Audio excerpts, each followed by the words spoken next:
Bom, os trabalhos feitos aqui então com a MX9 estão praticamente todos documentados aqui nessa pasta aqui no Google Drive.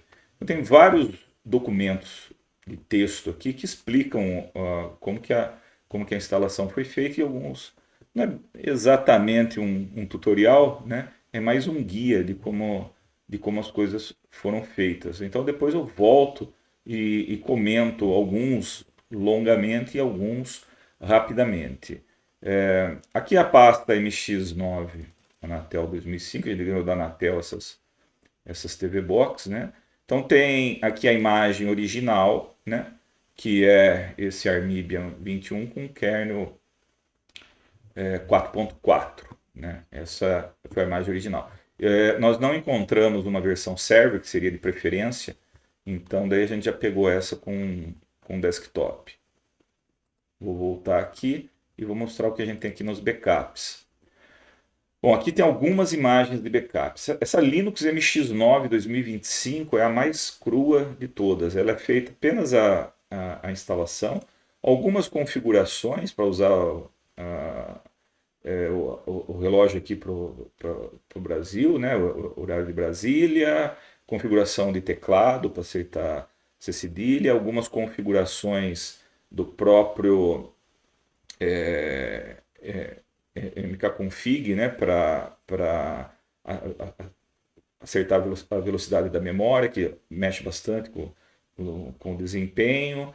Alguns ajustes também relacionados a conseguir usar o apt-get, porque a instalação é tão antiga que se tentar fazer algum apt, simplesmente não vai conseguir. Então tem que fazer uns acertos dos repositórios, porque eles foram movidos para repositórios desativados, né? Aí depois a gente tem na sequência, que o melhor para dizer, é o MX9 FFmpeg Acelera, que é toda a configuração daquilo que a gente pretende usar nos presídios, né, do estado de São Paulo.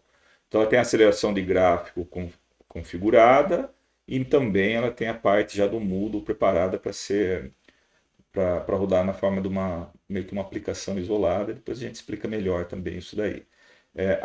Uma pequeníssima variação aqui do Acelera para o Deep Freeze. Na verdade não é Deep Freeze, é só porque é inspirado no Deep Freeze que a gente usa na escola. Toda vez que alguém entrar para fazer uma aula e fizer uma nova sessão no Xorg, ele apaga todo o conteúdo que tenha sido gravado no /home /bentv, que é o usuário que a gente usa, e ele volta como se ninguém tivesse feito absolutamente nada, apenas com as aplicações que ele deve usar. Então ele funciona como o Deep Freeze.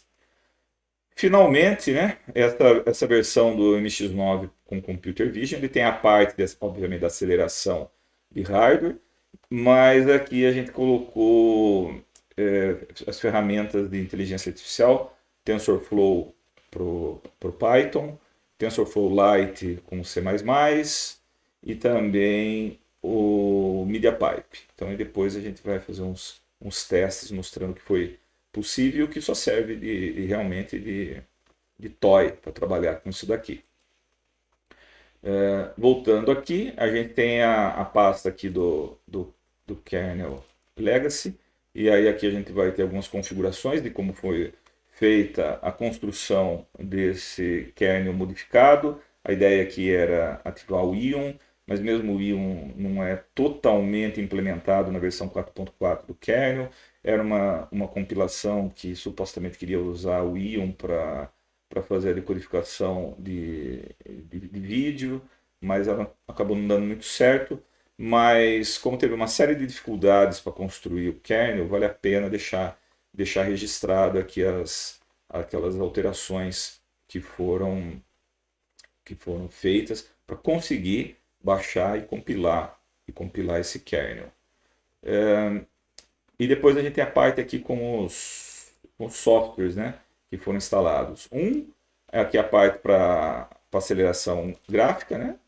Então aqui a gente vai ter um CMake modificado não, uma versão um pouco mais nova do que aquela que está disponível no repositório, né? O FFmpeg versão mais nova que a gente tinha disponível para compilar, o MPP, que dá acesso à implementação em hardware dos codecs de H264 da Rockchip, né? Também a última versão da biblioteca que a gente tem aqui.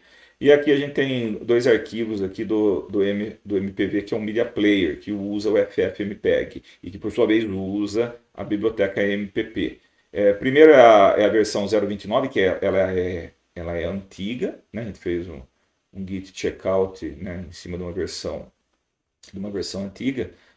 E depois a gente fez todo um esforço de compilar essa versão com um FFmpeg atual. Então tem uma série de arquivos aqui que precisaram receber, de fontes, precisaram receber algum tipo de patch para acomodar as novas APIs que foram surgindo com as versões novas do FFmpeg.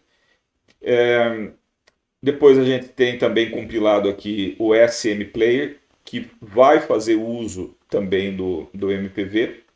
Supostamente a gente aproveita a aceleração de hardware para decodificação de vídeo, mas como ele roda em X11, acho que perde com muita cópia de blocos de memória de um lado para o outro, e aí meio que se dilui o desempenho que a gente consegue com aceleração gráfica. Na verdade, essa aceleração de decodificação ela funciona bem quando a gente exibe o vídeo em tela cheia e depois fazer outros comentários a respeito disso, né? O SMTube para acesso a vídeos aí com YouTube, com o YouTube Downloader, né, que também a gente acabou instalando. E aqui tem a última versão disponível do Vivaldi para ARM com 32 bits, né? Também já tá encerrada aí a disponibilidade de versões novas, né, do Vivaldi. Embora também ele rode de maneira muito, muito precária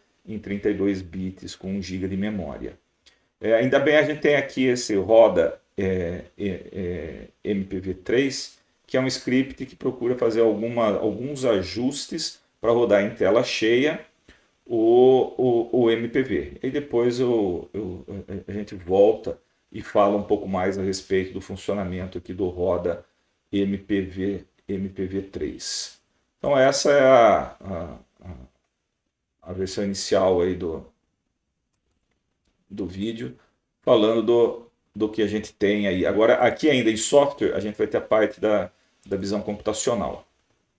Aqui na visão computacional, a gente tem um CodeBlocks atualizado de 2025, compilado para a máquina, OpenCV 4.10, e aí a gente tem tantos os pacotes do TensorFlow 2.2, então estão todos aqui já facilitados para fazer uma instalação na máquina, né? E também aqui os pacotes daí do MediaPipe, inclusive daí os pacotes do MediaPipe vão ter juntos aqui também, já assumindo que tem a TensorFlow instalada. E finalmente aqui para usar com C++, a gente também compilou a TensorFlow Lite, e aí tem aqui tanto os fontes do TensorFlow que foi usado para compilar, provavelmente aqui é o 2.5, eu não tenho memória disso de quando eu tinha feito o download há alguns anos disso eu reutilizei, e aqui o TensorFlow Lite Build, que daí é o que nos permite, já está compilado aqui,